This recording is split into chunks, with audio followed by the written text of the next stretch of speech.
CURES is sponsored by Wheeler Health's Better Choice program. More at wheelerhealth.org. Helping you lead a healthier life. This is CURES. Hi, everyone. Welcome to the CURES Show, where we explore cutting-edge wellness from credible sources like Dr. Laura Saunders, who's often joining us from her offices at the Institute of Living in Hartford. But she's here in person. We're grateful to have you here as we talk about how gratitude can really, it's not just a thing, it can transform us. It can transform us, and I'm very happy to be here. Yes, I'm very grateful that you're here. You know, Thanksgiving is coming up at the time of this taping.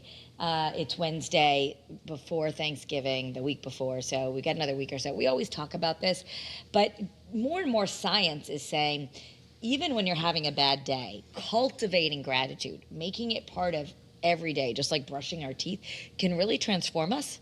So yes, it can, but let's start with the definition of gratitude, Okay. right? So let's define gratitude. Gratitude is the act of appreciation. It is showing, it's effortful, and yes, there's actually a body of research showing that gratitude really can change your brain, right? Gratitude releases dopamine and serotonin, right? Dopamine and serotonin do really good things. They help with calming. They help with reducing stress. Gratitude helps lower cortisol. Cortisol is a stress hormone, and when we release less stress, it affects our digestion, it affects our sleep. It is many positive benefits. And I think we know that, wouldn't it be nice to be grateful? And then I can hear people who are maybe having a really rough time right now saying, well, not everything's unicorn and rainbows. Like, you can't be grateful when you don't have things to be grateful for. But that's actually not true, right? When we bring it down to small things, we all can look and find things to be grateful for. So gratitude does not take away from life's challenges, right? We all have challenges, right? My favorite book was written by M. Scott Peck, and the first 3 words of that book are, life is difficult. Once you accept that, it helps you then reframe things, right? So we're not being a Pollyanna here and saying everything is unicorns and rainbows. However, when we try to find the silver lining, when we try to look at how the glass may actually have a little bit of water in it and it's not completely empty, to use the metaphor, it helps us feel better.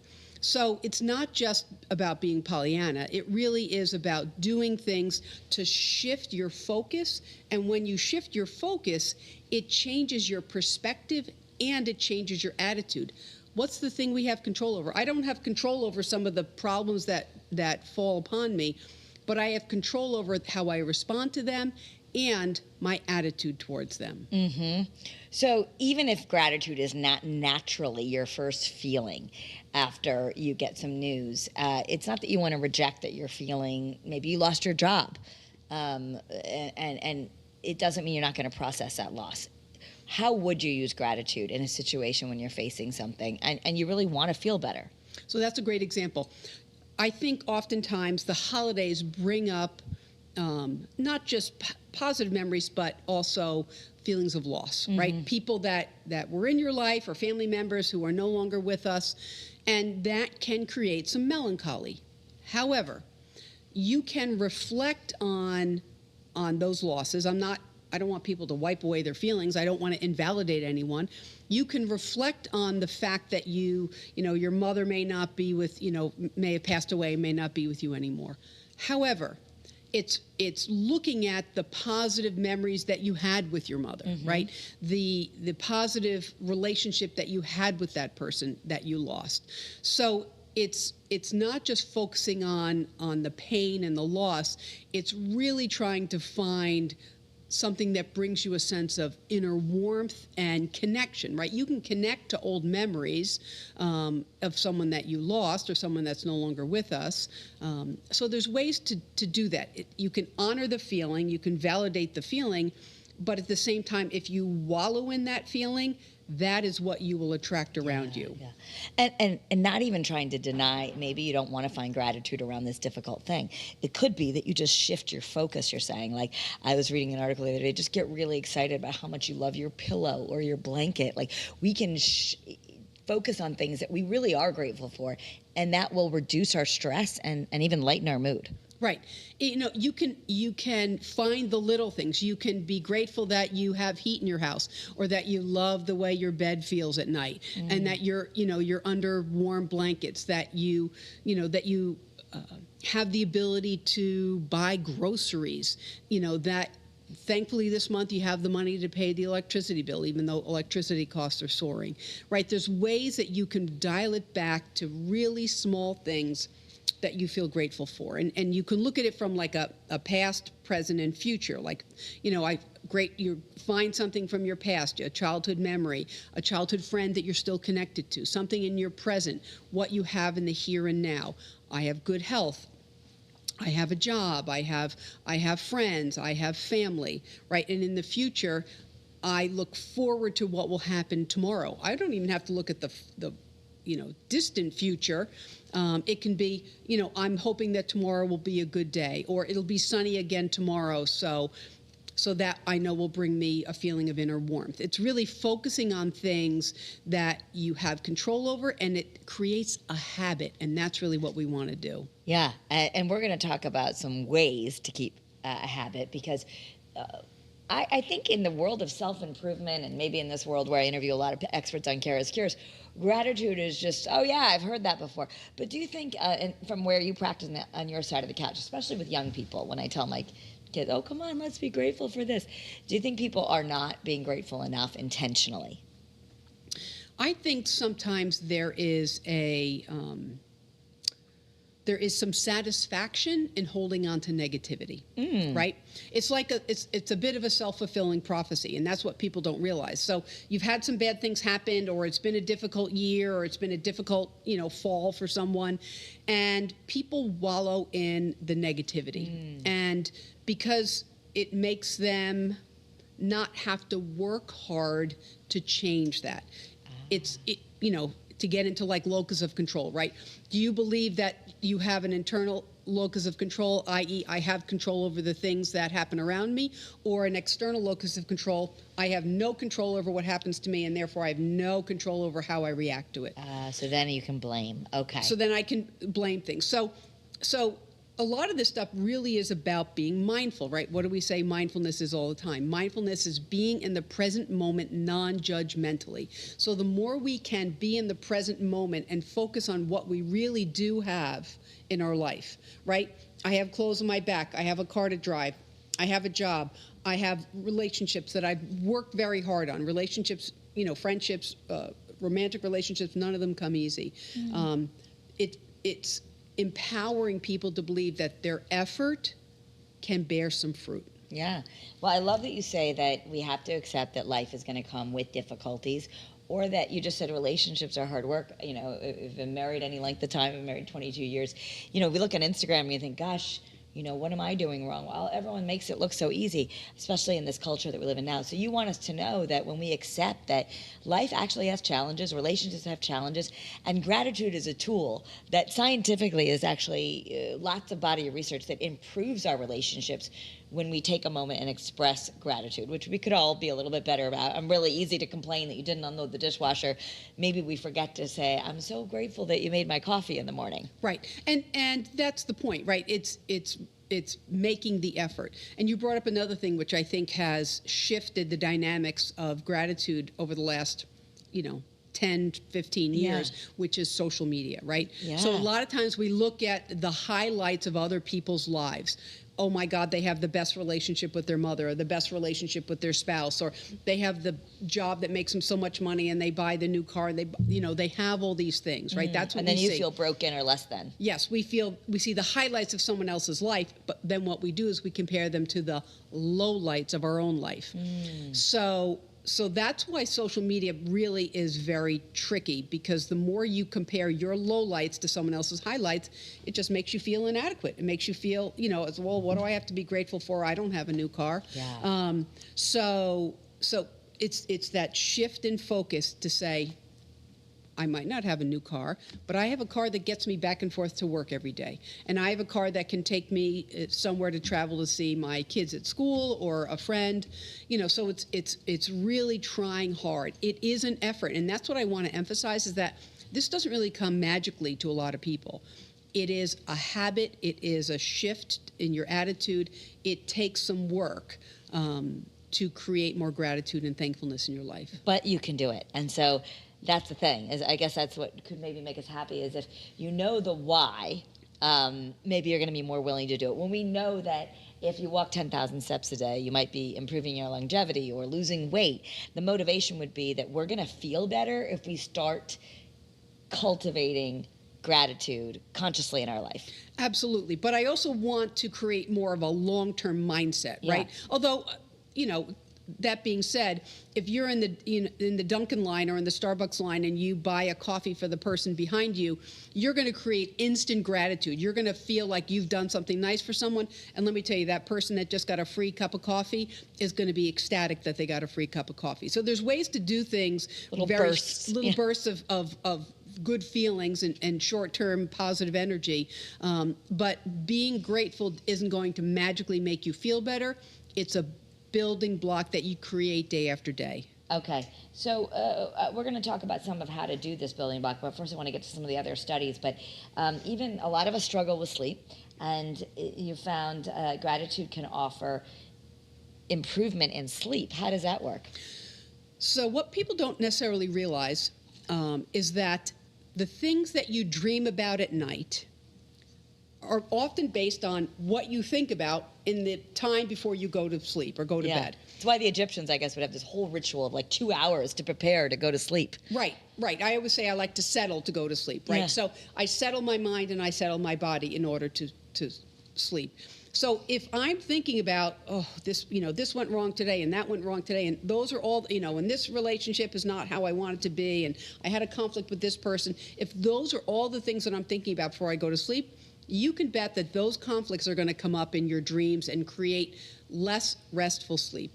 If you can bring a little bit of gratitude into your nighttime routine, I am thankful that I have a job. I'm thankful that I got to have dinner with a friend today.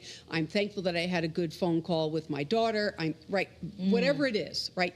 Bringing some of that gratitude and that thankfulness into your life, it calms and settles you. And so then therefore you have better sleep. Yeah. So it's really, it's like a trickle effect. It's not going to be a magical solution. I'm not going to have the best sleep, night of sleep of my life. However, the more we create these habits and make these changes, it'll just create more benefits for us in the long run.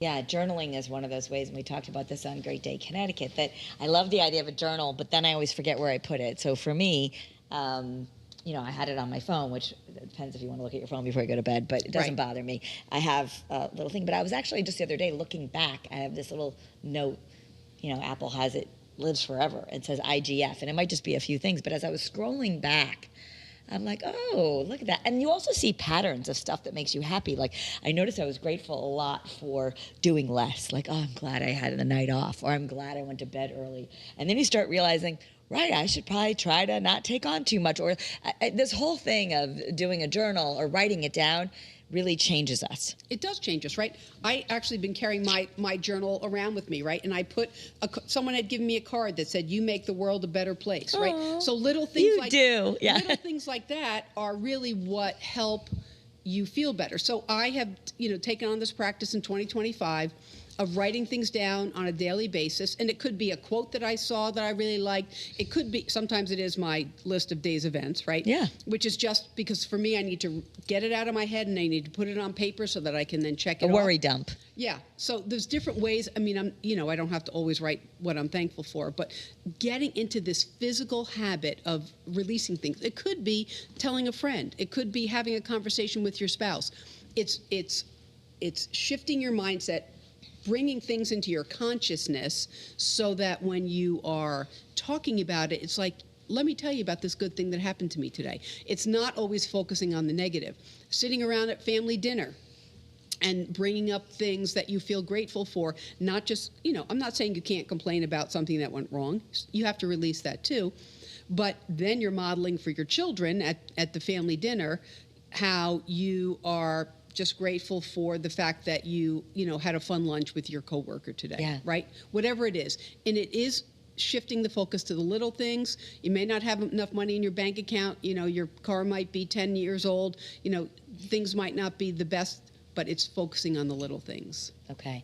And when you talk about gratitude in relationships, I love that you said actually relationships are work, because maybe that's also something we need to expect, even whether, so much love with our spouse and our kids and all this, but they can be a little bit work. So how do we use gratitude to strengthen relationships? Because you say relationships actually get stronger when we put gratitude in them. Right. If you think about the course of a relationship, right? In the beginning of a relationship, you're always focused on all the, great and beautiful things about that person. And then after a short while, it starts to be the things that they do that annoy you. Right. Right. They call it on. There's a show. What, the Ick Factor? Did the Ick Factor happen yet? Right. All of a sudden, there's just something there like, oh, I'm kind of that's icky, and you can find that you love this person, but you start getting annoyed. Maybe you're tired, you're crabby, whatever. Sometimes the people closest to us, we tend to take things out on. Right, and be a little overly critical of. Yes. So it's picking up on that. Like, oh, I've just focused on all the things that they did that irked me, as opposed to the fact that they just picked up dinner for me. They just emptied the dish. Focusing on some of the positive things instead of really working on bringing into consciousness all the negative things. So these are habits that we're creating. So we're creating them in our relationships. We're creating them in our work. We're creating them in our neighborhoods, right? So when I talk about one of the things to give gratitude, it's checking in on a neighbor or sending a text to a neighbor who's had poor health and just saying, I'm thinking of you today. I drove by your house and I'm thinking of you today. So it's the little things that we do that puts that positive energy out to the universe, right? And I'm not even expecting anything in return. I'm simply just releasing this positive energy for someone else. Yeah. And you're not even talking, there's a lot of talk about manifestation and energy and all that. You're talking about in like just hardcore basic psychology of the energy you give to another person. I think that the idea that we could hold both. We could be having a really bad day and we could lean on something. In fact, even use gratitude to make us feel better. Absolutely, right? And yes, we can have a bad day, we can have a bad week, right? But the more we can make that shift, I'm not looking, I think that's the other part of it, is not necessarily looking for something in return, right? I can say something kind to you, or I can say, I really appreciate that I get to be on CURES so often. I love doing this kind of stuff. I love talking about mental health topics for folks. And I love that you just said that. Like, you do this every day for like 30 some years or whatever, so people could just say, oh, it's your job. But you actually just dug a little deeper and said, I really love doing this. Right. I love doing what I do. I'm fortunate. I believe that's a gift that I've been given in my life, right? Yeah. But that's something that, it took me years to kind of come to that. I'm good at this, but I also really love to do this work. Yeah. And so, even if you're, an electrician or a tradesperson or whatever you do, finding the things that you do that are helpful to other people, I think are so important. We're going to take a quick break. We're going to come back and talk about how more we can all maybe make an intention to put some practical steps of gratitude in our life after we quickly hear from one of our sponsors. Struggling with gambling? Wheeler Health's Better Choice program offers personalized support and treatment to help you regain control. Visit wheelerhealth.org to learn more and take the first step towards recovery today. We're back on CURES, and we're talking about gratitude. And as I said earlier, it's not all about unicorns and rainbows. And I say that because I think sometimes when I push the gratitude on my kids, I get that. Especially, I probably push it at the wrong times when they're having a meltdown. I'm like, aren't you want to be grateful for? So sometimes it can feel a little forced. And sometimes we need to force ourselves. But it's this balance of acknowledging when something's not going well, but also as a habit, turning to gratitude as a strategy. Yeah, it's part of the field of what they call positive psychology. Okay. Right? So doing things that are purposeful habits, changing your thoughts, right? Is part of cognitive behavioral therapy, right? Looking at your thoughts, how your thoughts then affect your behaviors, and from there, how then it influences and affects the people around you. Because we don't live on an island, we interact with people daily. So let's say we get triggered and we go on a rampage of we tend to be critical, or we're being all the things we don't like, and we're focusing on all that's wrong in our life. How would we start to use gratitude to change, bless you, to change that thought. Because wouldn't it be easier? Do you want to take a moment, get your water? We're grateful that we have water here on the set. I'm curious. It's okay. See, we make Dr. Saunders come in from Hartford, and then I deprive her of water. Okay, so, but this is a real question, because, we are down in the dumps, and when you're down in the dumps, you don't feel like going to gratitude. But what you're saying is we can actually change the wire in our brain. So the more we do this, it's going to get easier, and it's going to become more like a reflex, kind of like we start training our muscles. Exactly. We start training our muscles. We start shifting our thinking. We do little things, on a daily basis to really create more quality in our lives. Yeah. And if you need more water, I can always talk a little bit, so feel like that. But and let's talk about young people. Or let me first, besides getting to young people, what about personality? I think there are those people who say, oh, I'm an upbeat person, nothing really bothers me. And I'm thinking, I can be really upbeat, but things bother me. I can feel things. So is it personality, the way we're wired, that it's easier for some of us to be grateful and more upbeat like that? I do think it is. And I do think it is affected by people around you. Okay. If there are more positive people around you, you're more likely to be positive. Okay. So let's just say for parents, and go ahead and get get it all out. Yep. Get it all out. That's probably because you drank your water and then we had to make you bend over to put it back. Okay. Don't worry. Allergy season. A lot of people are probably just listening on Spotify or Apple, which you could always listen to the CURES there.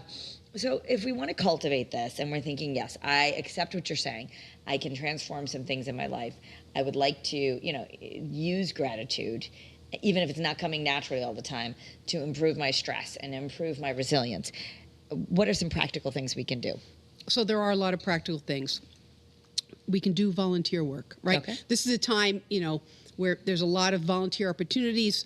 I know where I work, they're collecting, donations for helping families, sponsoring families. There's lots of people that need things, all sorts of, food banks that need supplies.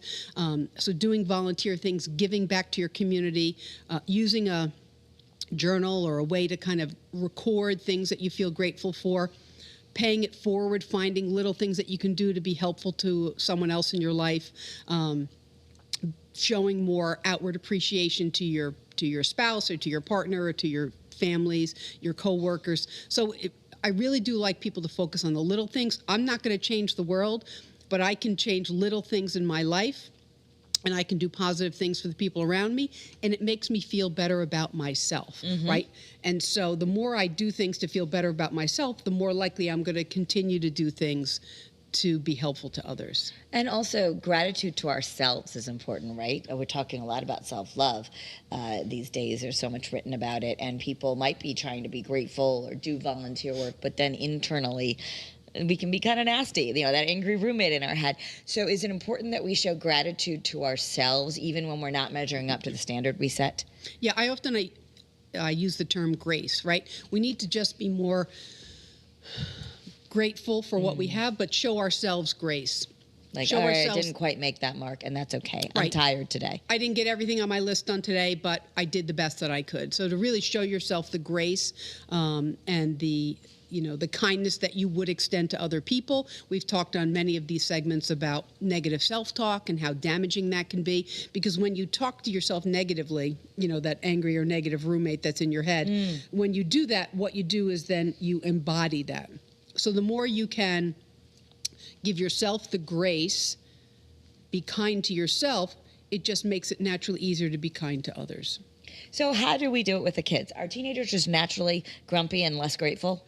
I hate to paint a broad developmental paintbrush here, but I do think there's a lot of mood instability in adolescence. So, okay. So if they're getting cranky a lot and not taking your gratitude journal ideas, every year I get them a journal and they're not writing in it. It's normal. Right.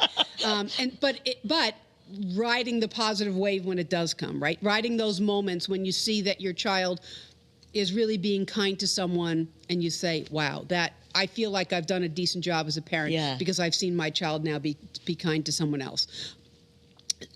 So it's riding the wave of the emotional roller coaster. Although I do say that parents need to be the ones standing on the ground while their child rides the emotional roller coaster. They need to not ride the emotional roller coaster with them. Yeah, and that's hard because we can get triggered. It's very hard. Right. I mean, I live these things. I try to practice kids. these things.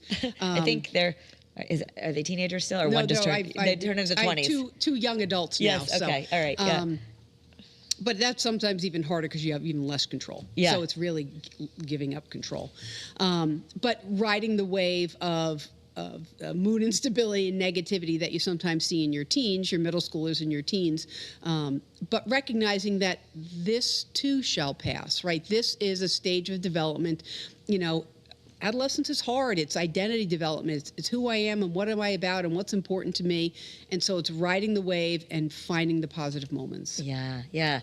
I mean, they say that, right? You survive the teenage years or the terrible twos. So all of it, but modeling that and being able to show our young ones, that's, you say, usually where they learn it. I've actually seen my daughter suddenly go off to college and adopt all these, not all, but some of the things that I had asked her to do when she was at home. Like, she and her roommate make their bed every day. It's their thing. I'm like, I asked you to make your bed for like every day. Right. But now they're doing it every day. Or she'll show me, Mom, I'm taking my vitamin D every day, even though I have to hound her when she was living with me. So sometimes they do come around, and we don't realize that when even if that's a good motivator, like, I'm going to do this for my kids, I'm going to show them how I'm going to choose gratitude over grumpiness right now. Right. And those are beautiful examples because it's the perfect metaphor of planting the seed, right? The seed doesn't grow into a big, beautiful tree in a few weeks or in a year. The seed grows into a big, beautiful tree over a decade or 2 decades. So it's really having a long-term view of the positive changes that you try to bring into your life. And again, I'm not talking about Pollyanna. I'm not talking about being overly positive every day, but trying hard to bring some gratitude into your day-to-day life because you're being a role model for your kids. I love it. And I'm really grateful that you're here and in person, because we love having you in person. And I'm grateful that I get to bring these messages of wellness to everyone who's listening. If this inspired you, please share it with someone that you love. Thank you for being here for CURES. You can find us on all the podcast platforms, also on WFSB.com. Just click on CURES, or our YouTube channel. Have a great day, everyone, and be well. If you're watching on WFC Plus, see you at 4.